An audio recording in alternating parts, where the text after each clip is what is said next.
Global Depository Receipts Section 244. Global Depository Receipts, GDRs, are financial instruments issued by a company to raise capital from international investors, representing ownership of shares and traded on foreign exchanges in a different currency. Key characteristics of GDRs. 1. Structure. GDRs are issued by a depository bank, which holds the underlying shares of the issuing company in custody. Each GDR represents a specific number of underlying shares, typically on a one-to-one basis. 2. Global offering. GDRs enable companies to tap into international capital markets and diversify their investor base beyond their domestic market, thereby increasing liquidity and visibility among global investors. 3. Listing and trading. GDRs are listed and traded on major international stock exchanges, such as the London Stock Exchange, Luxembourg Stock Exchange, or Nasdaq, facilitating access to a broader investor audience and providing liquidity to GDR holders. 4. Currency denomination.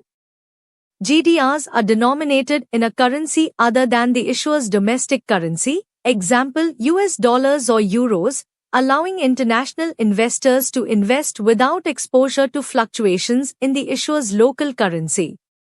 5. Regulatory compliance. Issuance of GDRs is subject to regulatory approvals and compliance with securities laws and regulations in the jurisdiction where the GDRs are listed and traded, as well as any requirements imposed by regulatory authorities in the issuer's home country. Benefits of GDRs. 1. Capital raising. GDRs provide companies with access to a larger pool of global investors, enabling efficient capital raising for expansion, acquisitions, or other strategic initiatives. 2. Diversification. Companies can diversify their funding sources and reduce dependency on domestic capital markets, particularly beneficial during economic fluctuations or limited domestic investor interest. 3. Enhanced visibility. Listing GDRs on international exchanges enhances the company's visibility and credibility in global markets, attracting institutional investors and improving market valuation. Regulatory framework. 1. Companies Act, 2013.